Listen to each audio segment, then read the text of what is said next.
الحمد لله وكفى، وصلاة وسلاما على عباده الذين اصطفى. اللهم لك الحمد كله ولك الملك كله وبيدك الخير كله وإليك يرجع الأمر كله. اللهم صل على عبدك ونبيك محمد صلى الله عليه وسلم في الأولين والآخرين والملأ الأعلى إلى يوم الدين. أما بعد، إخواني وأحبابي في الله، من فترة كده كنت في زيارة المستشفى الحروق، رأيت أحد المرضى الله يرحمه جاي بحرق فوق ال 95%، وظل يومين بيرتجف وبينتفض.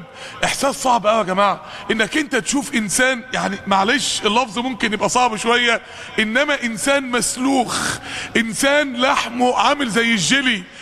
احد حالات مستشفى الحروق كانت واحد الحرق اثر فيه لدرجة انه ودنه وقعت، رأسه اصبحت بلا اذن.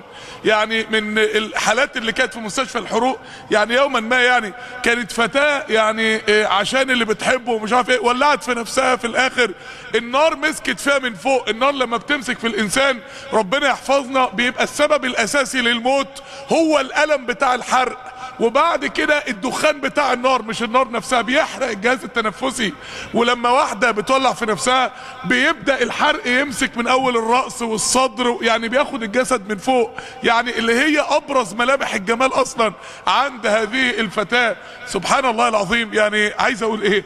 عايز اقول اذا كانت دي نار الدنيا يا جماعة، اذا كان ده نار الدنيا، اذا كان اللي عمل كده في البني ادمين نار الدنيا، امال نار الاخرة.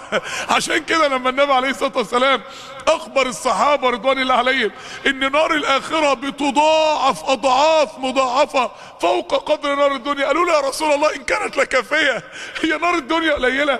هو يا رسول الله هو صعق كهربائي واحد يعمل حرق في جسم الانسان؟ ده واحد اتبطرت اطرافه الاربعة بسبب كهرباء جت من السنارة، الكهرباء اللي هو بيصطاد بيها. هو في ثانية، هو النار بتاعت الدنيا دي قليلة يا رسول الله؟ هي النار بتاعت معاشنا دي قليلة يا رسول الله؟ ان كانت لكافية. اخواني واحبابي في الله، في عصر الجرأة على الله، في العصر اللي ساد فيه الفجور والتبرج والعري والربا والزنا والعلمانية والجرأة على شرع الله والجبروت من الحكام الظلمة، في العصر اللي ساد فيه الشبهات والافتراءات على النبي والسنة والشريعة، في العصر اللي حتى اصبح كثير ممن يرتدون المساجد تلاقيه قاعد قدامك في الدرس وبيستهين انه بيقع في العادة السرية كل يوم او كل اسبوع، قاعد قدامك وبيستهين انه على علاقة محرمة، بيدخل الجامع وبيستهين انه هو مش عارف يغض بصره عن الحرام، رايح او جاي او هو قاعد على شبكة النت. في ذلك العصر يا اخواني في الله، ايه اللي حصل يا جماعة؟ ايه اللي حصل؟ هي النار اتطفت يا جماعة، هي النار اتطفت. النار امر واقع، جهنم امر واقع، وسبب دخول جهنم هو المعاصي. والله احنا خلاص نسينا وان عذابي هو العذاب الشديد. عايزين نتكلم عن ايه النهاردة؟ عايزين نتكلم عن، صدقني ما تستحملش، عن عذاب النار يا جماعة. عايزين نتكلم عن جهنم. حاجة غريبة، هو معقولة هو لسه بعد 25 يناير وبعد 30/6 وبعد الاحداث دي هو لسه في ناس بتتكلم عن النار؟ هو ينفع نتكلم عن النار؟ هي النار اتطفت يا جماعة. ربع القرآن بيتكلم عن الدار الاخرة، ازاي ما نتكلمش عنها؟ ازاي يبقى الكلام عن النار تشدد وربنا في كل سورة تكلم عنها، وربنا من اول سورة البقرة يتكلم عن النار؟ ازاي يبقى الكلام عن النار تشدد؟ النار امر واقع، هي النار اتطفت. هو احنا مش هنعرض عليها في يوم من الايام؟ هو ربنا سبحانه وتعالى مش قال وان منكم الا واردها كان على ربك حتما مقضية؟ الملتزمين والملتزمات اللي عادوا بيستهينوا بمعاصي ربنا عادي، ده انا بتفرج على المقطع ده هو بيقدموا واحدة متبرجة، يا سيدي بس بعرف الاخبار. طب ده في معازف محرمة، يا سيدي بشوف الدنيا وصلت لايه. طب انت بتقعدي بتتكلمي في الكلية او في الشغل بتاعك بصورة فيها اختلاط، الدنيا اتغيرت. طب انت معاصي السر اللي في حياتك وعدم اطلاق البصر، الاستهانة بالطاعات، الاستهانة بالمعاصي. يا اخوانا عايزين زلزال دار اخرة مرة تانية يهز قلوبنا، عايزين نرجع تاني نتضلع من الكلام عن الجنة والنار. لما حنظلة في صحيح مسلم قال إننا نكون عند رسول الله صلى الله عليه وسلم فيحدثنا عن الجنة والنار فكأن رأي عين. الصحابة تربوا كده، لو احنا عايزين نتربى زي ما الصحابة تربوا لازم يا جماعة، لازم نسمع عن النار ولازم نسمع عن الدار الآخرة. عايز اتكلم عن النار. هتكلم عن النار ليه؟ هتكلم عن النار لأن النار علاج.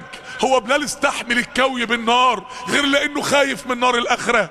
هو خباب استحمل ان السيف المحمي بالنار يتحط على رأسه ويسقط مغشيا عليه ويقوم يكمل ويطلع ليلتها يعلم الصحابة القرآن اللي النبي عليه الصلاة والسلام علمه له، غير لانه خايف من نار الاخره؟ النار هلاك. لو مريض راح لطبيب قال له لو سمحت يا دكتور انا عايزك تعالجني بالعسل، وكان المريض ده علاجه لازم يبقى مر، الدكتور ما ينفعش يكتب له حاجه مسكرة، لازم يستحمل الدواء المر. حتى لو السماع عن النار شيء بيؤلم القلب وشيء بيفزع القلب، ولكن علاج يا جماعة، ولكن علاج بالنسبة لنا في عصر الجرأة على الله، في عصر الربا والرشوة والمخدرات والفجور والعري، في عصر الجرأة على الله، في عصر الشبهات على دين الله من علمانيين لا يرقبوا في دين الله الا ولا ذمة. عايزين نرجع تاني نفتكر ان في دار اخرة، ونفتكر نبئ عبادي اني انا الغفور الرحيم، بس استنى، وان عذابي هو العذاب الاليم. نبئ عبادي امر من ربنا ان احنا نتكلم عن النار، عبادة من العبادات ان احنا نذكر الناس بالنار، عبودية من عبوديات الدين ان احنا نتكلم عن النار، ولو كره العلمانيون، ولو كره اعداء دين الله، ولو كره الكارهون لان يعود الناس الى دين الله. صدقني ما تستحملش، صدقني ما تستحملش. محدش فينا يقدر يستحمل جهنم، محدش فينا يقدر يستحمل غمسة واحدة في جهنم، مسة واحدة في جهنم والعياذ بالله. مسة يعني مجرد ان تمس انسان ممكن يحصل له ايه، هنتكلم ممكن يحصل له ايه. ولكن انا عايز اقول لكم القضيه الاساسيه اللي احنا عايزين نتكلم فيها الليله يا اخواني ويا اخواتي، القضيه الاساسيه اللي احنا عايزين نتكلم فيها الليله ان النار مش حريقه، النار ما هياش حريقه وعذاب الوحيد اللي فيها عذاب الحرق. النار دي فيها انواع عذاب كتير قوي متنوعه ومتعدده، ولو قعدنا نتكلم سنه عن انواع عذاب النار لا يكفي ان احنا نتكلم عن عذاب النار. عايزين نركز مع بعض ونبدا نتخيل مع بعض عذاب النار والعياذ بالله. انا دلوقتي بخليك تتخيل انك انت ممكن تدخلها عشان بكره ما تدخلهاش، انا بكلمك عنها النهارده عشان بكره ما تشوفهاش.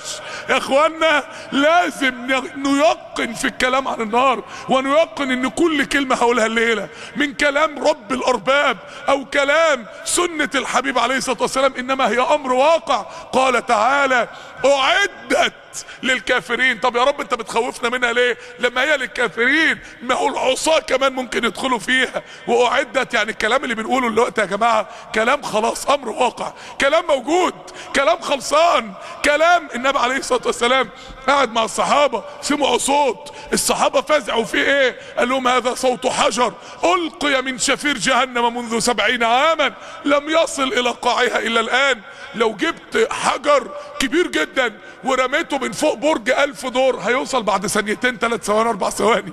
يبقى تخيلوا الحجر اللي قعد 70 سنة يبقى جهنم عمقها قد ايه. لما تسمع الكلام ده وتتخيله وبعد كده تسمع قولي لا لأملأن جهنم، الله اكبر. طب انت تؤمن منين انك ما تبقاش جزء من الاجزاء اللي هتملى جهنم؟ لما تسمع الكلام ده تقول هو ربنا سمع الصحابة صوت عذاب النار ليه؟ عشان ربنا يوعظهم. طب هو الحجر بيترمي في النار ليه؟ عشان وقودها الناس والحجارة. يعني ربنا سمع الصحابة صوت عذاب النار وهو يعد، كأن ربنا بيقول لنا فوقهم جهنم بتعد وانتوا غافلين. فوق يا كل عاصي، فوق يا كل متبرجة، فوق يا كل متكاسل عن الطاعة، فوق يا كل مستهين بحدود الله، فوق يا كل متجرئ على الله. جهنم بتعد واحنا غافلين. جهنم الله سمعنا صوت اعدادها واحنا للاسف يا اخواني لا نستعد لهذا الموقف. انواع عذاب النار، اول نوع من انواع عذاب النار عايز اتكلم عنه، وانا عايز اتكلم من قلبي يا جماعه. ادي الورق اهو، وادي الدرس اهو، وادي الكلام اهو. تعالوا نتكلم عن النار من قلبنا، تعالوا نبكي على نفسنا شويه، تعالوا نتكلم عن العذاب اللي بينتظرنا لو ما تبناش الى الله، تعالوا بنتكلم عن عذاب الحريق اللي بينتظر كل واحد مننا وكل واحده مننا لو ربنا ما تابش عليه، لو ربنا ما غفرلوش ذنوبه، لو ربنا ما ثبتوش على الطاعه، لو ربنا ما هداش قلبه، لو ما استقمتش، لو ما سبتيش المعاصي اللي انت بتعمليها، لو ما تبتش الى الله، لو ما رضتش ربنا هنا اللي انا بتكلم عنه ده ممكن في يوم من الايام يبقى الواقع بتاعك. اول نوع من انواع العذاب عذاب التنفس. عذاب التنفس يعني ما انا بقول لكم يا جماعه، انتوا ممكن تلاقوا العذاب رقم 10 هو عذاب الحريق والالم بتاع الحريق، ممكن تلاقوا العذاب رقم 20 ده في انواع عذاب ممكن ما تخطر لناش على بال. عذاب التنفس يعني عذاب عدم القدره على التنفس. قال تعالى كلما ارادوا ان يخرجوا منها من ايه؟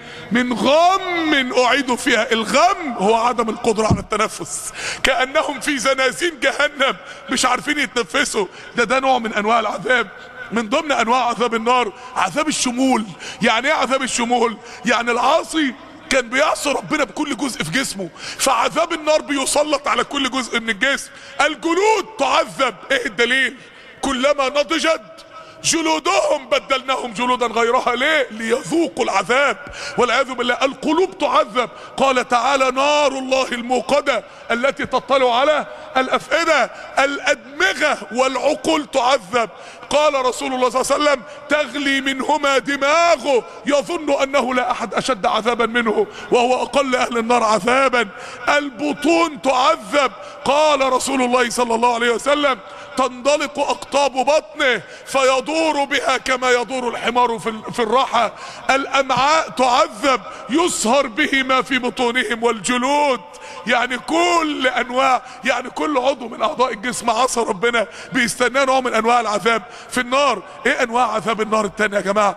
أنواع عذاب النار التانية عذاب شكل النار، مجرد رؤية النار. عشان كده اول ما الملائكة تشوف النار تقول يا رب سلم سلم. اول ما الانبياء يشوفوا النار يقولوا يا رب نفسي نفسي لا اسألك اليوم الا نفسي. ابن مسعود له اثر عجيب قوي رضي الله عنه، بيقول يؤتى بالعبد او الامه على رؤوس الخلائق يوم القيامة فيقال من كان له عند ذلك العبد مظلمة فليأتي لمظلمته. اللي له مظلمة عندنا يجي. بيقول فحينئذ تفرح المرأة ان لها مظلمة عند زوجها او عند ابيها او عند اخيها او عند ابنها.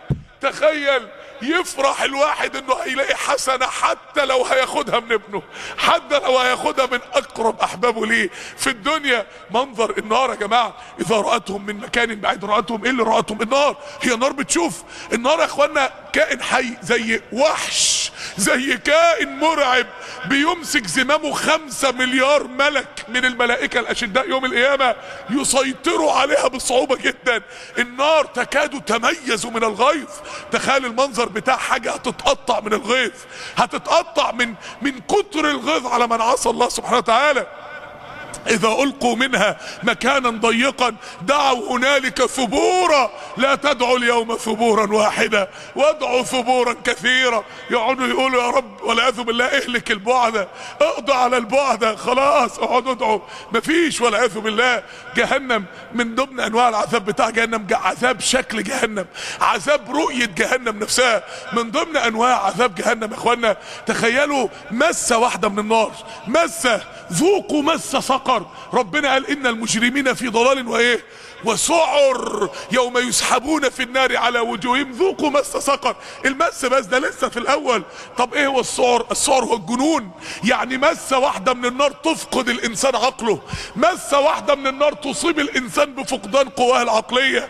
طب امال غمسة في النار حاجة اشد كده.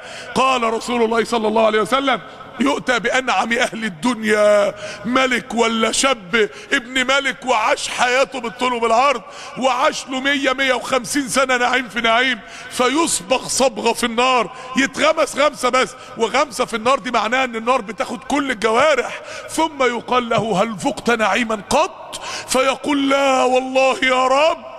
يبقى الغمسة افقدته الذاكرة قبل ان تصيبه بالجنون والعياذ بالله. امال اقل اهل النار عذابا ايه؟ عذاب جمرة واحدة من جمر جهنم. مش عذاب انسان محبوس في زنزان جهنم، مش عذاب انسان دخل قاع جهنم، مش عذاب انسان كل من زقوم جهنم. عذاب واحد بس جمرة من جمر جهنم لمسته، ده اقل اهل النار عذابا. ابو طالب عم النبي عليه الصلاة والسلام، النبي عليه الصلاة والسلام يقول يوضع بين اصبعين من اصابع قدمه جمرتان تغلي منهما دماغه، ابعد حاجة عن دماغه رجليه، دماغه بتغلي من الجمرتين. امال باقي جسمه بيعمل ايه؟ امال باقي جسمه بيحصل له ايه؟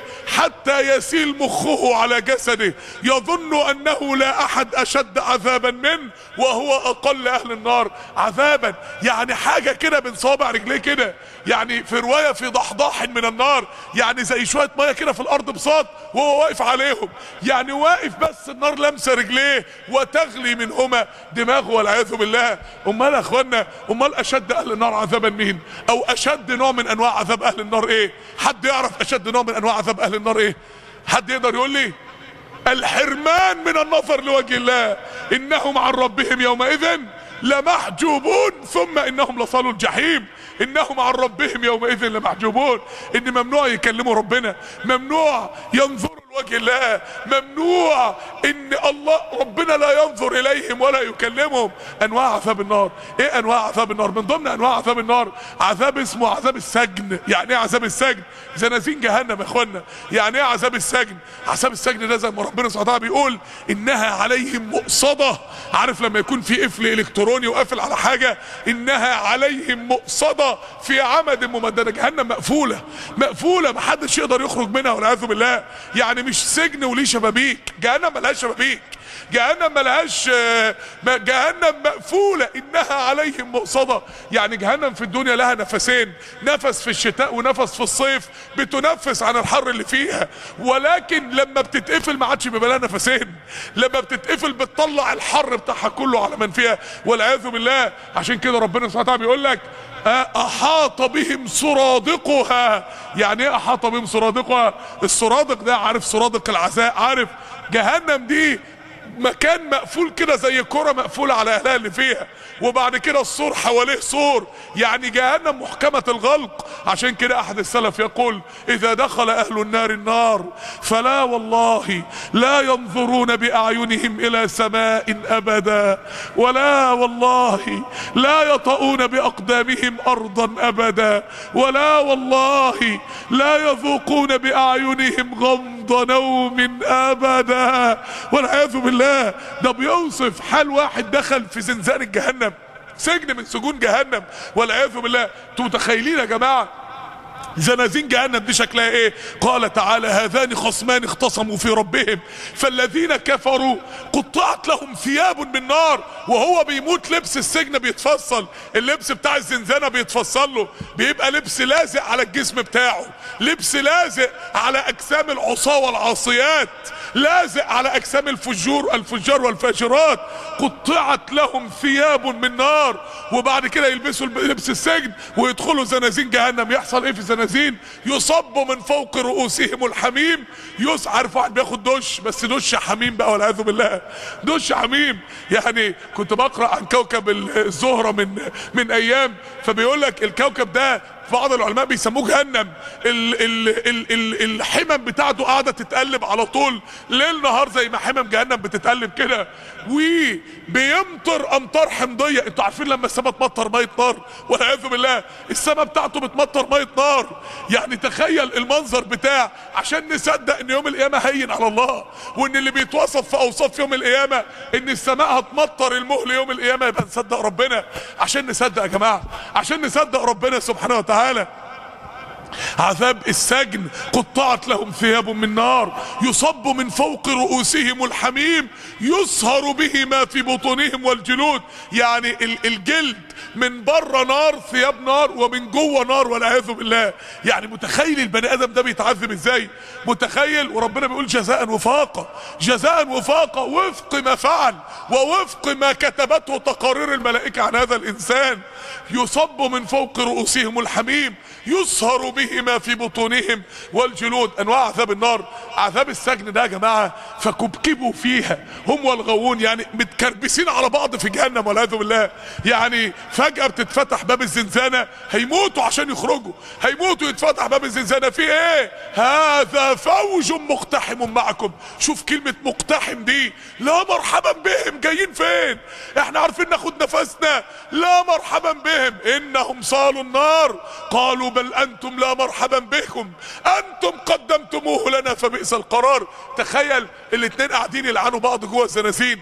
عشان كده من ضمن انواع عذاب جهنم عذاب اسمه التعذيب على يد بعضهم البعض. يعني ايه؟ وقال الذين كفروا ربنا ارنا اللذين اضلانا من الجن والانس نجعلهما تحت اقدامنا ليكونا من الاسفلين.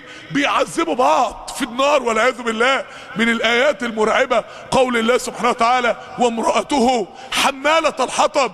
هو بيتشوي ابو لهب في النار، وامراته من ضمن عذابها انها تشيل الحطب اللي هيتشوي بيه واللي هيوقد بيه عليه وتشيله عشان تعذبوا بيه. انهم بيعذبوا بعض في النار غلا وكراهية وتسخيرا وتكليفا. انهم بيعذبوا بعض في النار والعياذ بالله. فمن ضمن انواع العذاب عذاب السجن، حتى اذا اداركوا فيها جميعا قالت اخراهم لاولاهم ربنا هؤلاء اضلونا فاتهم عذابا ضعفا من النار. ان هم قاعدين في زنازين، وبعد كده الزنزانه لما تتفتح يجي فوق تاني يكربس فوقهم، وبعد كده فجاه الزنزانه تتفتح. افراج ليه؟ واحد خرج بشفاعة النبي عليه الصلاة والسلام او شفاعة مؤمن. تخيل بقى ساعتها اللي مرضاش ينصر النبي في الدنيا يقول يا ندمي.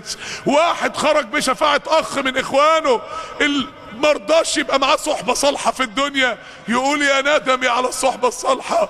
متخيل المنظر ده؟ وبعد كده لما ينادى بخطبة ابليس في اهل النار ويطلع اهل النار من الزنازين بتاعتهم وابليس يقول لهم ان الله وعدكم وعد الحق ووعدتكم فاخلفتكم. ساعتها القهر بتاعهم يبقى شكله ايه؟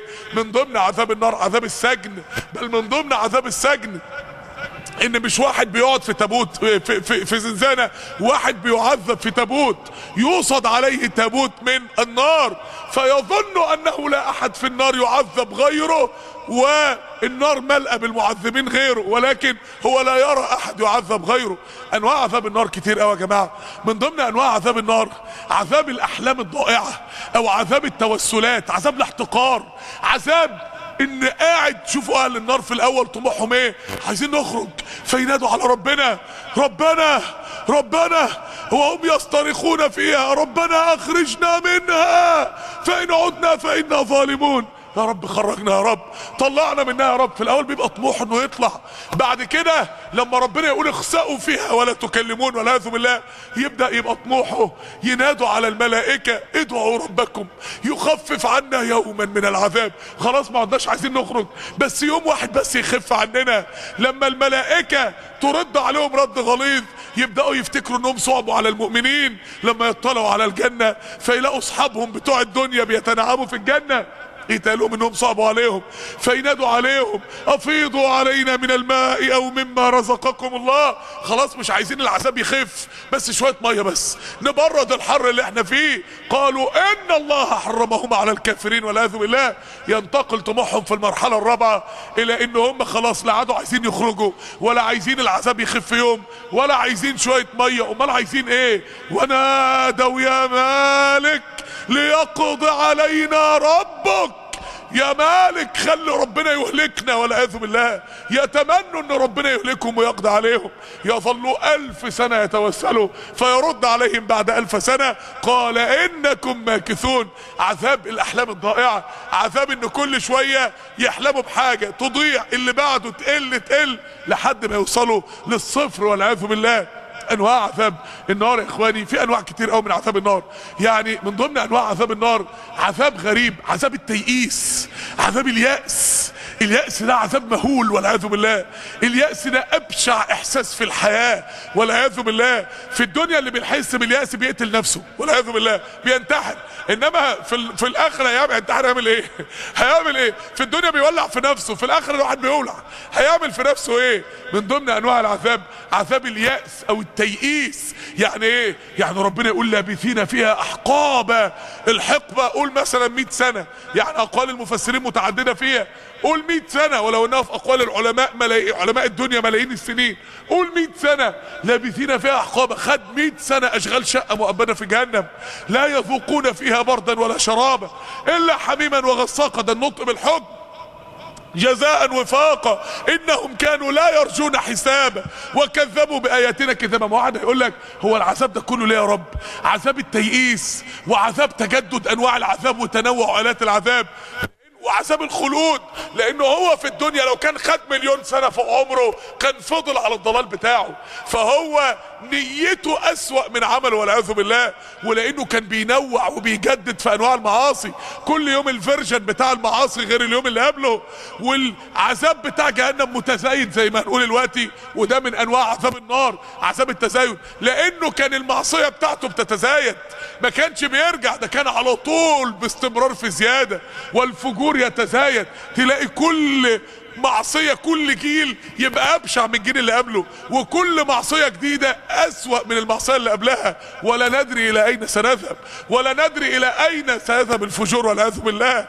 فمن ضمن انواع العذاب عذاب التيئيس. يعني ايه عذاب التيئيس؟ يعني ان زي لابثين فيها احقابا، في النهاية خلاص يا رب الحقبة خلصت، يبقى جالي افراج بقى، فذوقوا فلن نزيدكم الا عذابا، تجدد الحقبة التانية، ياخد حقبة تانية خلاص خلصت، تجدد حقبة تالتة، اسمها عذاب التيئيس، انه بيوصل في الاخر انه يئس خلاص والعياذ بالله. من ضمن عذاب التيئيس كلما خابت زدناهم سعيرا، كل ما النار خلاص اهي هتخبوا بقى، يتهيألهم ان خلاص النار هتبدأ تقل، النار زدناهم سعيرا، قلوبهم كل ما تتعلق ببصيص امل الامل ينسف امام اعينهم، كلما ارادوا ان يخرجوا منها من غم اعيدوا فيها. يعني الملائكة تسيبهم يحاولوا يهربوا من الزنازين، الملائكة تسيبهم يحاولوا يهربوا، يتقالهم انهم خلاص قربوا من شفير جهنم ويقدروا يخرجوا،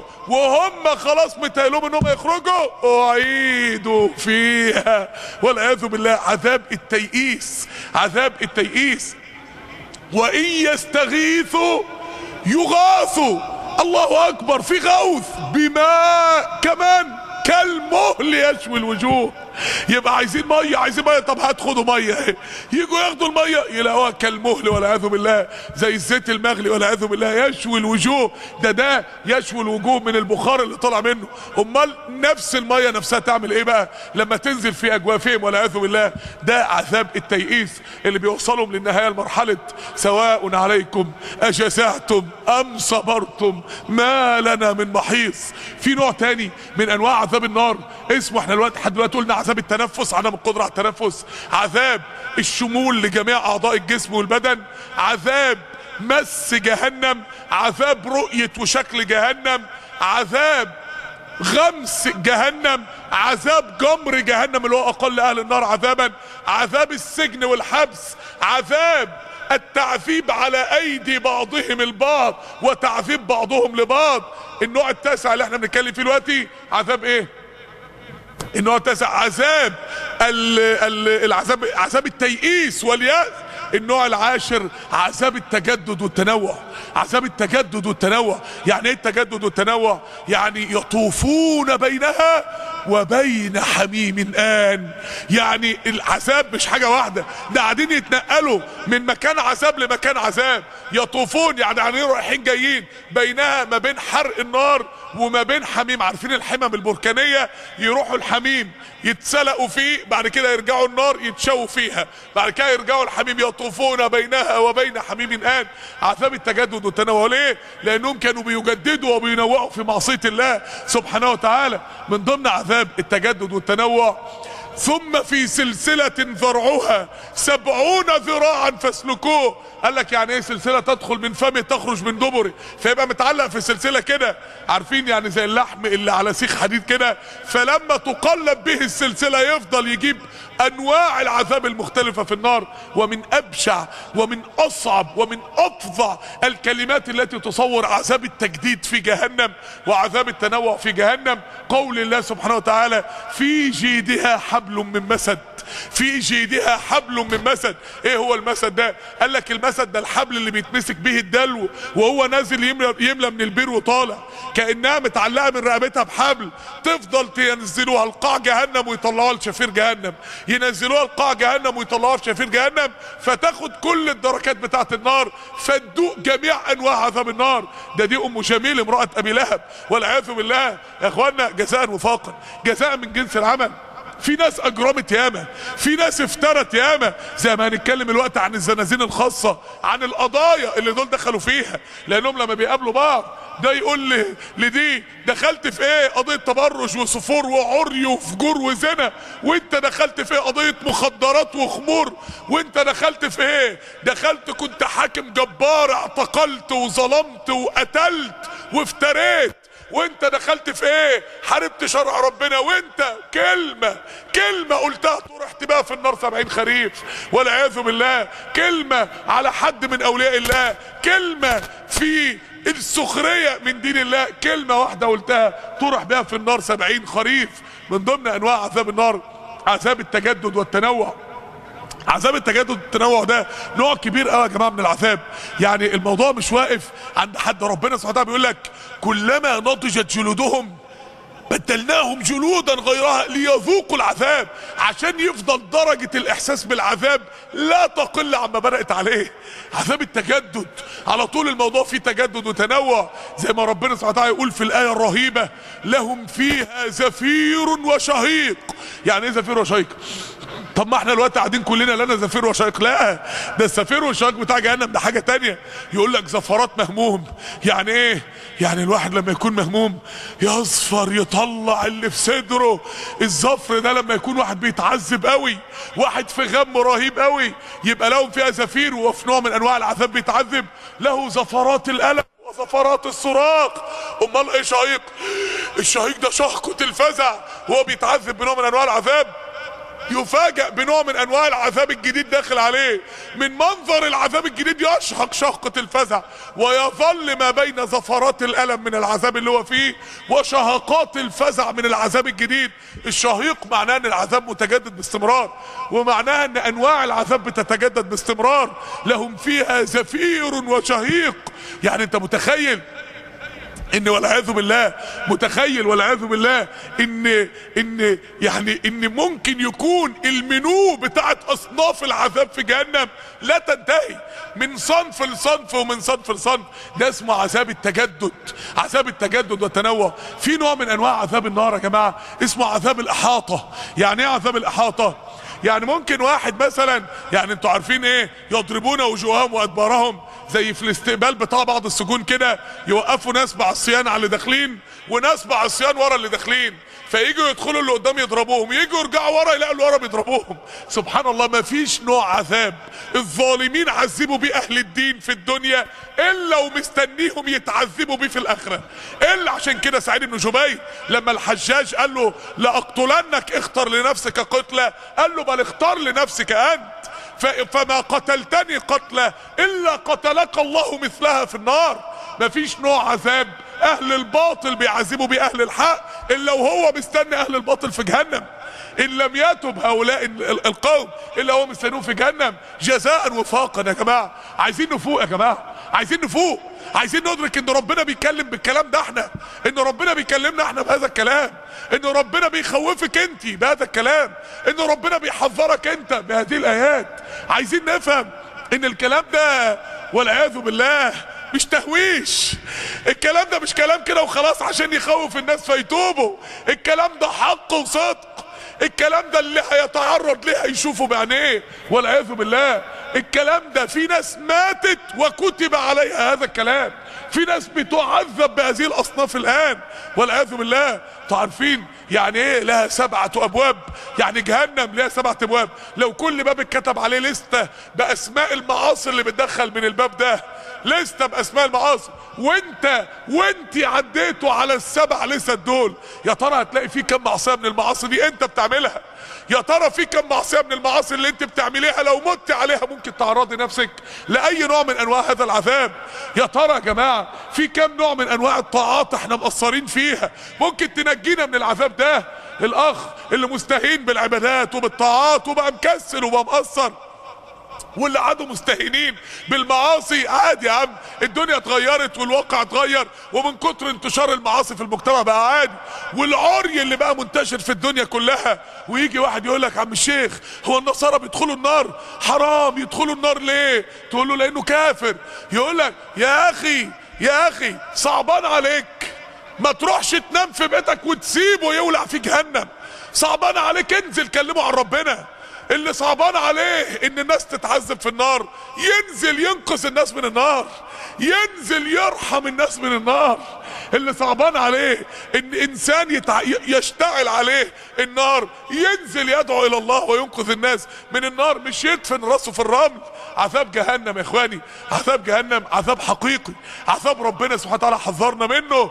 صدقني ما تستحملش، فيش انسان يقدر يستحمل هذا العذاب، فيش انسان اقل قدر وهو المس بيفقد الانسان عقله. امال ما زاد عن هذا بيعمل ايه؟ امال اللي يتقفل عليه زنزانه من نار، ينام على نار ويصحى على نار وياكل نار ويشرب نار، ده يعمل ايه؟ جهنم قيود لا تحل، جهنم عطش لا يروى، جهنم استغاثات لا تسمع، جهنم والعياذ بالله مقامع لا ترفع عن اصحابها والعياذ بالله. من ضمن انواع العذاب في النار عذاب اسمه عذاب الاحاطه. يعني ايه عذاب الاحاطه؟ يعني زي قول الله سبحانه وتعالى، احنا يا جماعه لو جبنا ايات والاحاديث عن النار وصنفناها هنخرج بمليون نوع من انواع العذاب. لهم من فوقهم ظلل من النار ومن تحتهم ظلل، يعني من فوق وتحت، يعني مش عارف يروح فين. زي ما كان بيتوجه لكل جهة الا الله، يأتيه العذاب من كل جهة. يوم يغشاهم العذاب من فوقهم ومن تحت ارجلهم ويقول ذوقوا، يبقى العذاب جاي من كل ناحية. حين لا يكفون عن وجوههم النار ولا عن ظهورهم، يبقى العذاب جاي من قدام ومن ورا ومن فوق ومن تحت، اصناف عذاب متتابعة من جميع الجهات. ده عذاب اسمه عذاب الاحاطة.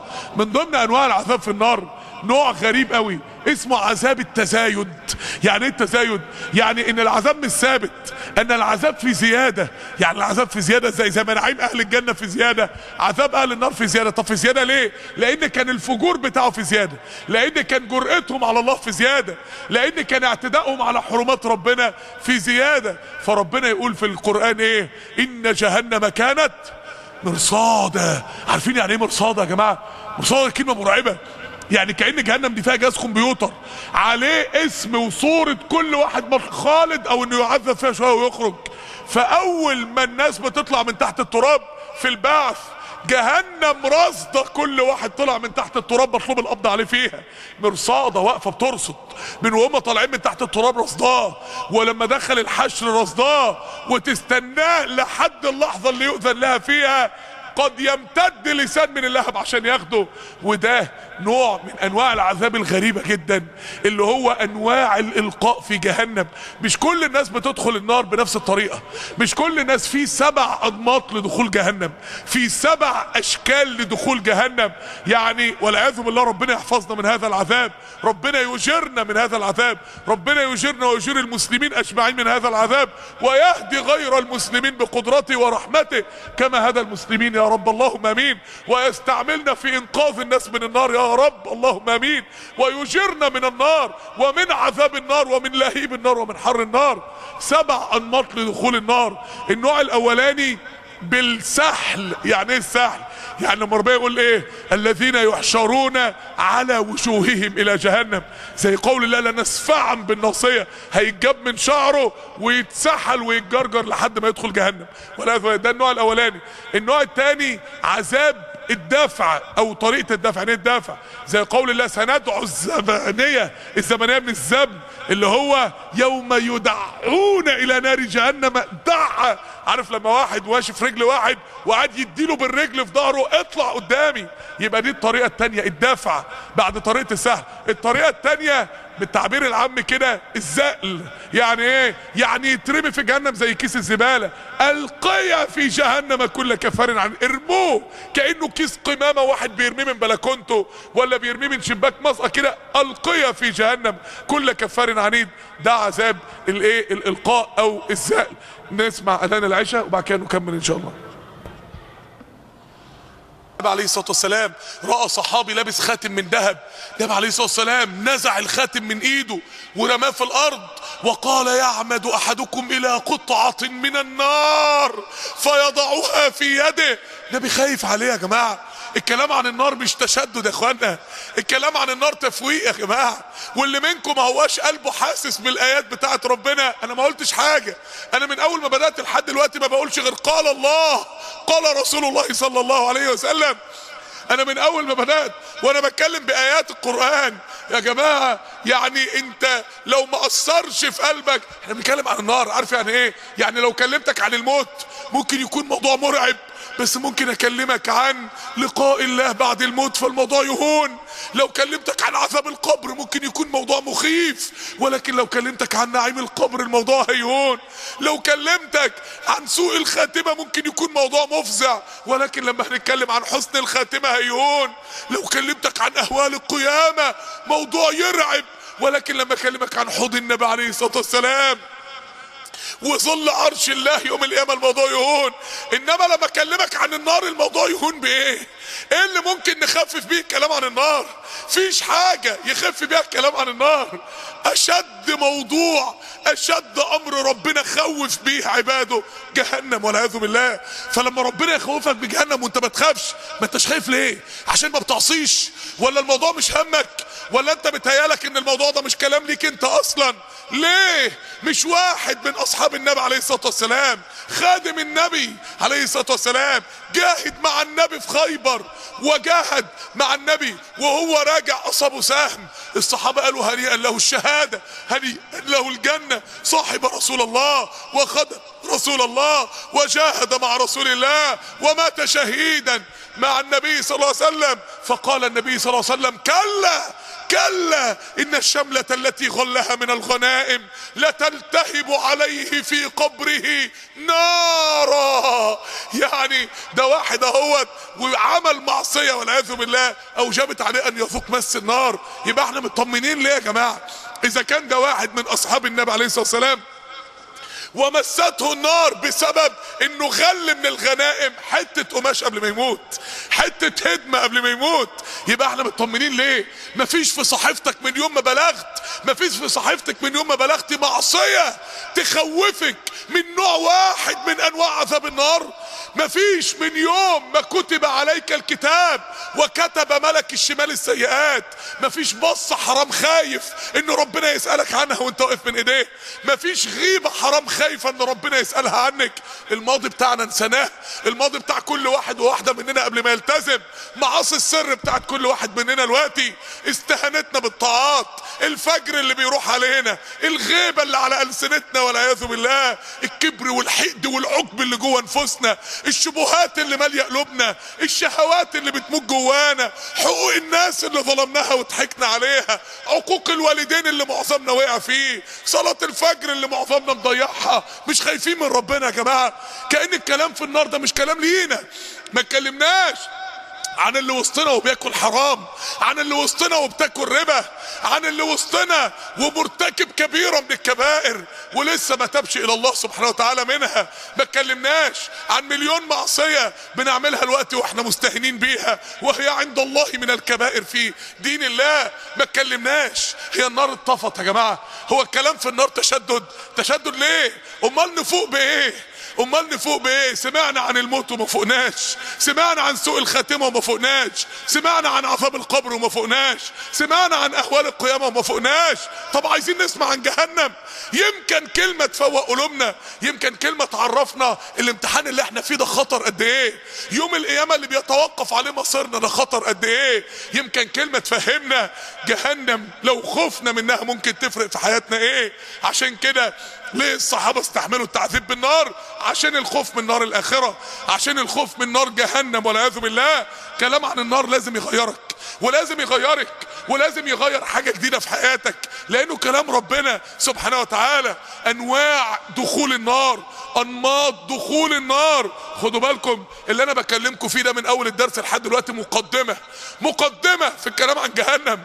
موضوع كبير يا اخوانا، موضوع كبير. لو اتكلمنا بس عن اول يوم في جهنم، لو اتكلمنا عن عذاب الطعام والشراب في جهنم، لو اتكلمنا عن عذاب الجليد والصقيع في جهنم، لو اتكلمنا عن قهرة قلوبهم بس لما ربنا يأذن لهم انهم يروا الجنة ويشوفوا المكان اللي ربنا خلقه عشانهم في الجنة وحد تاني بيتنعم بيه وهم واقفين هيموتوا على بق ميه ومش عارفين يجيبوه. انواع عذاب كثيرة. انماط دخول النار 7 انماط. 7 انماط. النمط الاولاني قلنا الدافع، اللي هو الزبن، اللي هو الزبانية التي تزبنهم تدفعهم الى النار. يوم يدعون الى نار جهنم دعا، وهم بيركلوا من الخلف عشان ينطلقوا الى جهنم.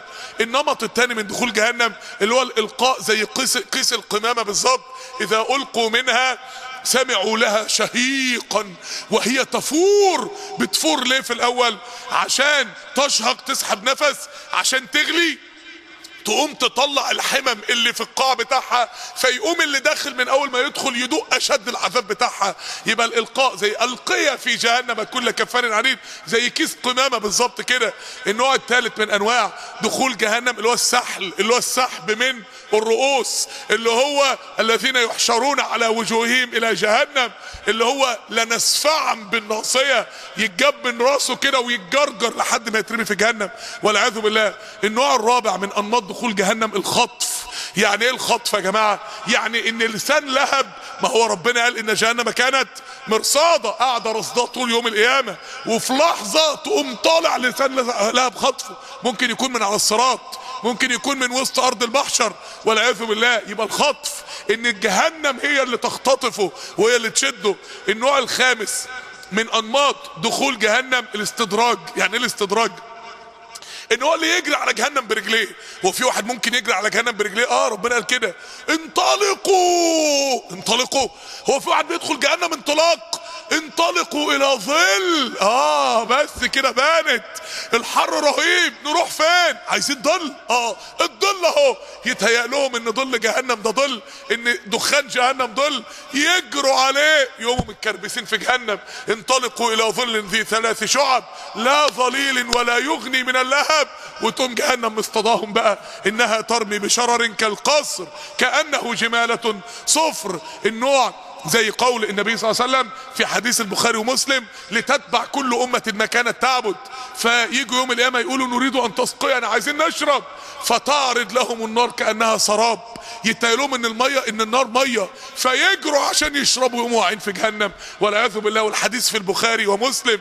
يبقى النوع الخامس من انماط دخول النار الاستدراج، انه يجري وبيحسبها مية وهي نار، يجري وبيحسبها ظل وهي نار.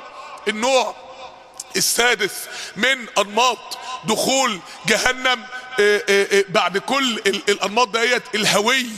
يعني ايه الهوي؟ ان هو اللي يقع. يعني ايه؟ يعني هو ماشي من على الصراط ذنوبه توقعه. يعني هو اللي، يعني تخيلوا واحد مثلا جاب حبل على شلالات نياجرا وبيعدي على الحبل فقام واقع، منظر مرعب. ده يحصل له ايه؟ ده هيتصحق ده. طب تخيل بقى مش تحته شلالات نياجرا، تحته جهنم بقى، هو بيهوي لجهنم كده والعياذ بالله. النوع السابع بعد الهوي هو النزع. يعني ايه النزع؟ قال تعالى: ثم لننزعن من كل شيعة ايهم اشد على الرحمن اتية. انه يبقى وسط الظلمة كده، بس هو جه الدور عليه، الملائكة تنزعه من بينهم وتلقيه في النار امامهم. يبقى دي 7 انماط لدخول النار والعياذ بالله. وده نوع من انواع عذاب النار، ده نوع من انواع عذاب جهنم. يبقى قلنا من انواع عذاب جهنم انماط الالقاء في جهنم. من انواع عذاب جهنم اللي احنا كنا بنتكلم فيه من شويه عذاب الزياده، عذاب تزايد العذاب. يعني مش بس ان العذاب يفضل شديد ومستمر، لا، ان العذاب بيتزايد والعياذ بالله. عذاب بيتزايد ازاي يا جماعه؟ يعني ازاي يتزايد العذاب؟ يعني قال تعالى: فذوقوا ان جهنم كانت مرصاده للطاغين مآبة. راجع هيؤوب امرهم بعد كل المعاصي اللي بيفجروا بها ديت الى النار. للطاغين مآبة لابثين فيها احقابا.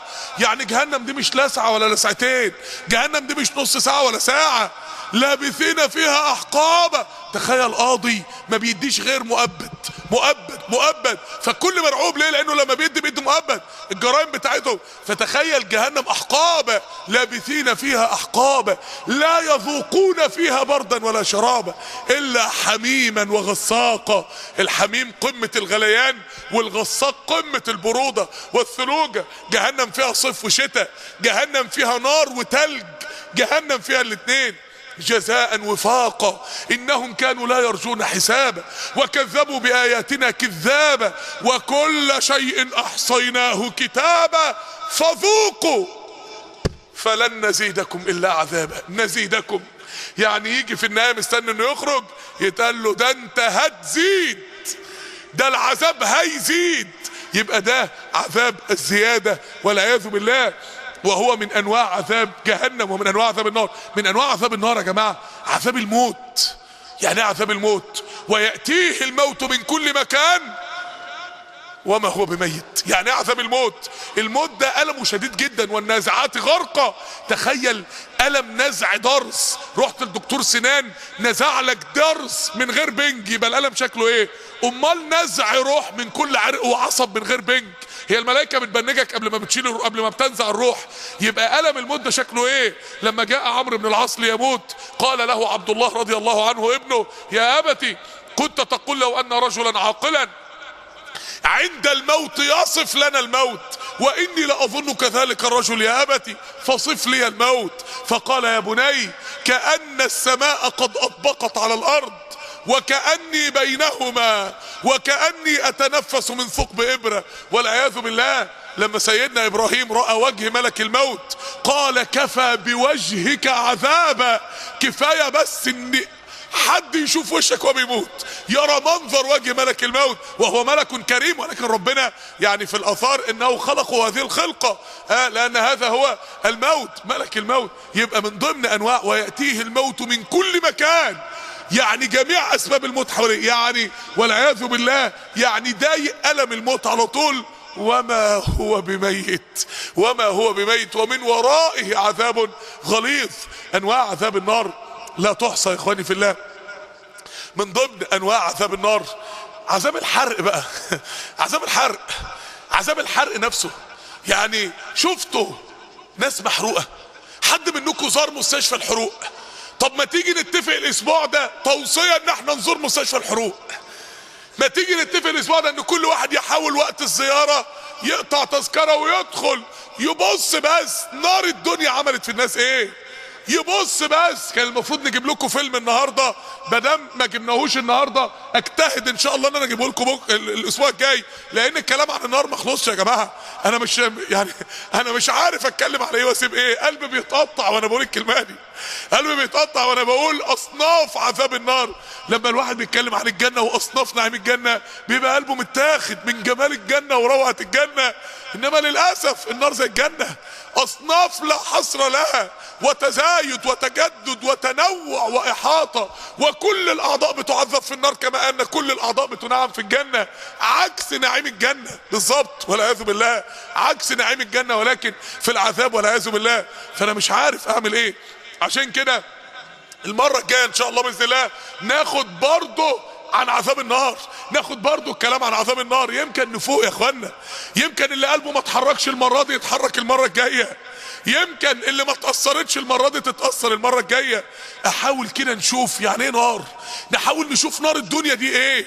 حاول كده لو انت عندك فيلم عن البراكين شوف الحمم ده، دي نار الدنيا اللي ليست بشيء في نار الاخرة. انتوا عارفين يعني ايه عذاب الحرق؟ عذاب ألم الحرق. يعني النار ديت درجة حرارتها كام؟ يعني لو جينا نقيس درجة حرارة جهنم دي تتقاس ازاي؟ الشمس اللي درجة حرارتها 15 مليون درجة مئوية. عارف يعني ايه 15 مليون؟ انتوا متخيلين يعني 15 مليون؟ 2000 درجة مئوية تصهر لك الكرة الأرضية دي كلها. يعني ما تتخيلش ان الموضوع 15 مليون درجة مئوية بتبقى مجرد حجر يشتعل عليه النار في جهنم. امال جهنم دي ايه بقى؟ امال جهنم ديت عذابها ايه؟ لما اول آية نزلت عن النار في القرآن حد عارف هي ايه؟ اول آية نزلت عن النار في القرآن مش بترتيب النزول، بترتيب المصحف. اول آية وقودها الناس والحجارة في 3 صفحة في سورة البقرة. وقودها الناس والحجارة. يعني ربنا بيقول لك ان اوعوا تفتكروا، اول آية عن النار ربنا بيقول لك اوعوا تفتكروا ان نار الاخرة زي نار الدنيا.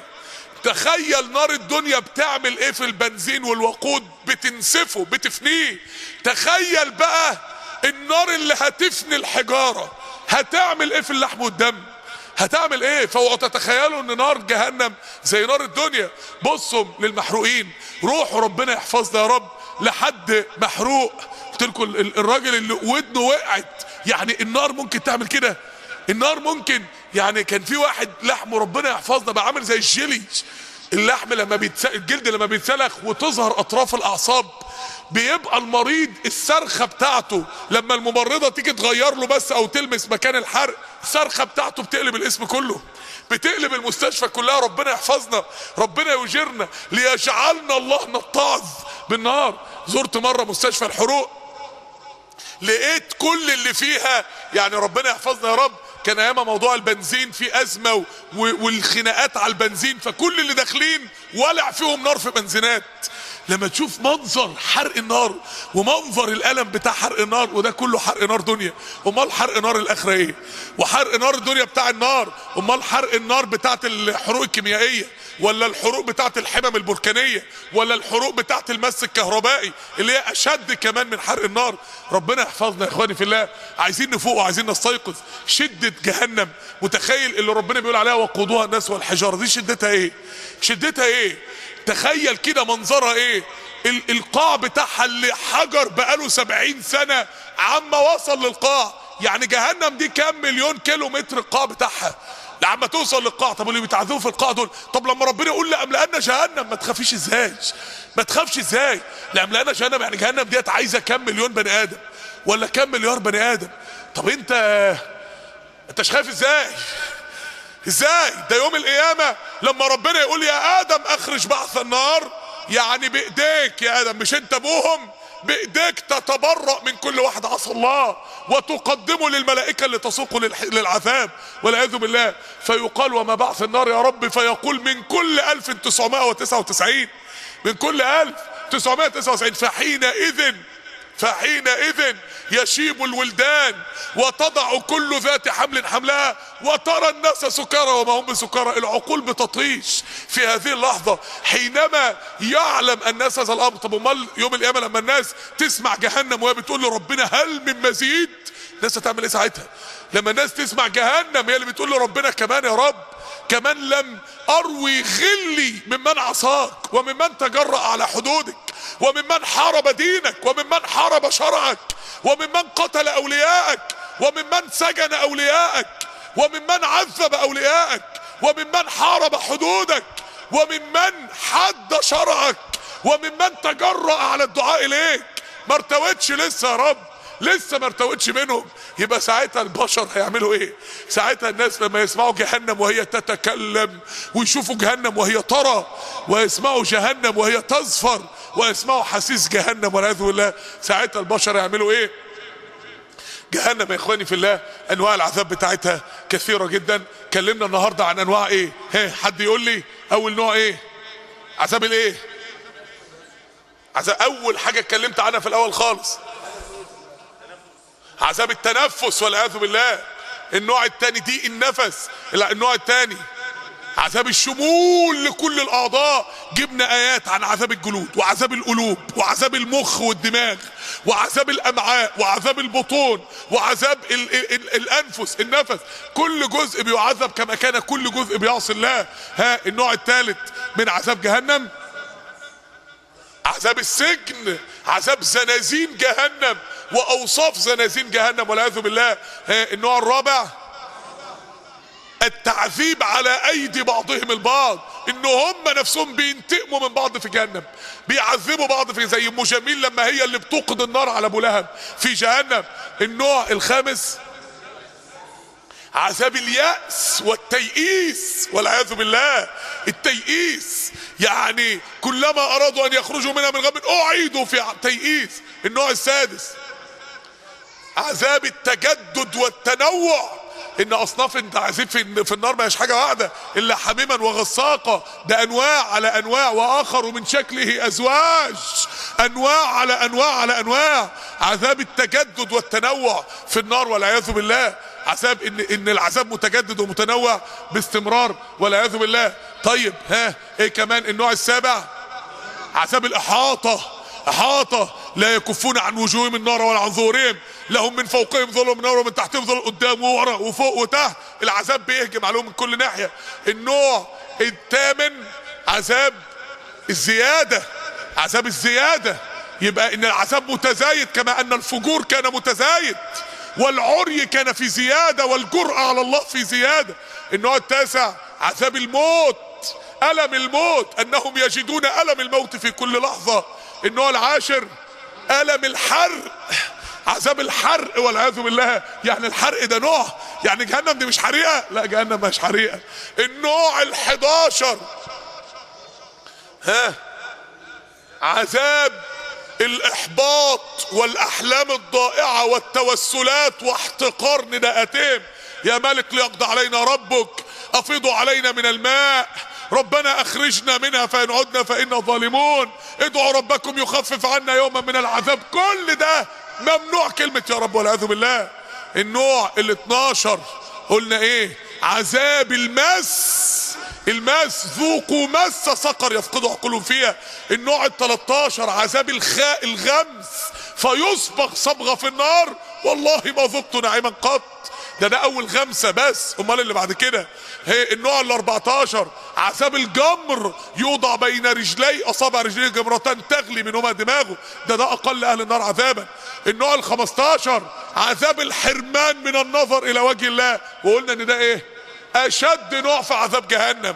النوع ال16 عذاب رؤية جهنم، مجرد ان الواحد يراها، مجرد ان الواحد يشوف شكلها، مجرد الانبياء نفسهم هيقولوا نفسي نفسي لا اسألك اليوم يا رب الا نفسي، حدش هيفكر في حد. النوع ال17 اللي قلناه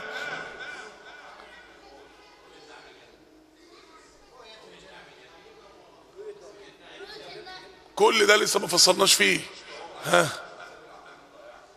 ما كل ده لسه ما فصلناش فيه. يبقى قلنا الطواف من التجديد. انتوا عارفين يا جماعه احنا كده 16 نوع، على فكره لسه في نوع 17 قلنا المره دي بس انتوا نسيتوه.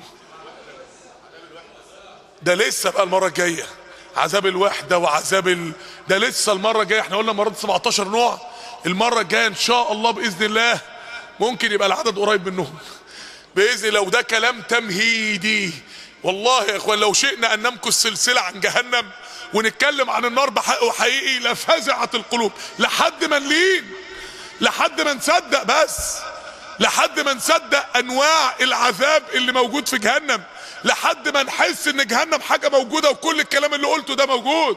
جهنم سهل قوي ان الواحد يدخلها. قال رسول الله صلى الله عليه وسلم: الجنة اقرب الى احدكم من شراك نعله، والنار مثل ذلك. في لحظة ربنا يحفظنا ممكن واحد بعد ساعة مننا يبقى في النار، ازاي يموت على سوء ختمة يدخل النار، وممكن واحد بعد ساعة مننا يبقى في الجنة، في الجنة يموت على حسن ختمة يدخل الجنة في لحظة. النار سهلة والنجاة من النار سهل جدا. قال رسول الله صلى الله عليه وسلم: من صام يوما في سبيل الله بعد الله وجهه عن النار 70 خريفا. يوم واحد 70 سنة تبقى بينك وبين النار. يعني النجاة من النار سهل ودخول النار سهل، الاتنين سهلين. هتختاروا ايه يا جماعة؟ هتختاروا ايه؟ يا ترى الكلام عن النار ممكن يغير حاجة فينا؟ يا ترى الكلام عن النار ممكن يوقف اي حد فينا مع نفسه؟ يا ترى الكلام عن النار ممكن الاسبوع ده يغير في سلوكنا حاجة؟ ممكن واحد فينا يسيب معصية ويتوب الى الله منها الوقت ويعاهد ربنا على تركها؟ ممكن واحد ينوي طاعة لله ما كانش بيعملها يعاهد ربنا على فعلها؟ يا ترى هنعمل ايه؟ توصيات الاسبوع ده عما ناخد الجزء الثاني ان شاء الله من صدقني ما تستحملش، او النار مش حريقة، ان النار ليست مجرد حريقة. التوصية الاولى زيارة مستشفى الحروق. زوروا يا جماعة مستشفى الحروق عادي، وقت الزيارة مفتوح، وقت الزيارة مفتوح للدنيا كلها. ادخل شوف شوف الناس عملت ايه. تاني حاجة حاولوا تتفرجوا من استطاع منكم على افلام البراكين، على افلام الحمم بتاعت الدنيا، وقول اذا كانت دي الدنيا امال الاخرة شكلها ايه. حاجة التالتة ان شاء الله 13 و14 و15 في الشهر العربي يوم ايه؟ اربع وخميس وجمعة. اربع وخميس وايه؟ جمعة. يعني انتوا هتيجوا ان شاء الله الجمعة الجاية وانتوا ايه؟ صايمين. يبقى الحل بقى الجمعة الجاية لو هتيجوا انتوا صايمين ان انتم تتأخروا وتيجوا في نص الدرس. ده ينفع؟ ده احنا هنتكلم المرة الجاية عن موضوع رقيق جدا، عن جهنم يا جماعة. المرة الجاية لا ما تجيش ازاي؟ تجيش ازاي؟ لازم نفوق نفسنا ان شاء الله بإذن الله. ولكن كل واحد هو جاي يجيب معاه ايه؟ سندوتشين، سندوتش لنفسه وسندوتش للي جنبه.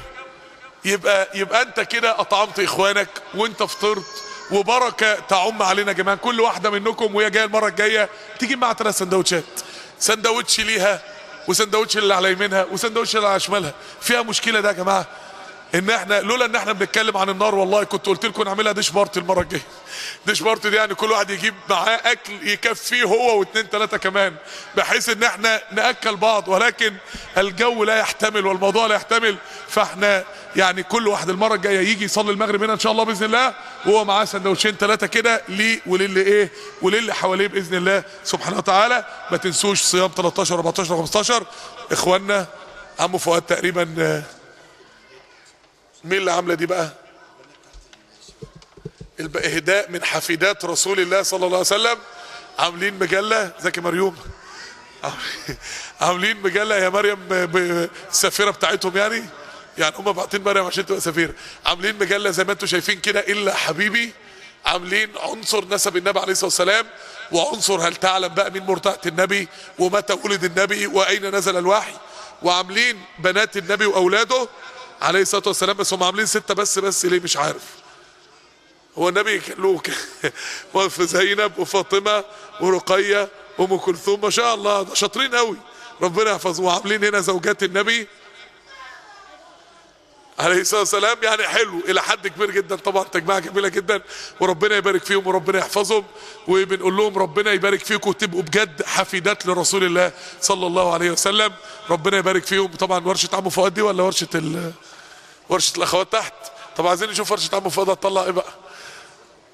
الله يعينك حبيب قلبي، سددكم الله اخواني. اللهم نجنا من النار، اللهم اجرنا من النار ومن حميم النار ومن زقوم النار، اللهم اجرنا من سلاسل النار، اللهم اجرنا من جهنم يا رب العالمين. اللهم حرم اجسادنا على النار، اللهم حرم اجسادنا واجساد اخواننا واجساد ازواجنا واولادنا وامهاتنا وابائنا واحبابنا على النار. اللهم انا نسألك الفردوس الاعلى، اللهم انا نسألك الفردوس الاعلى، اللهم انا نسألك الفردوس الاعلى.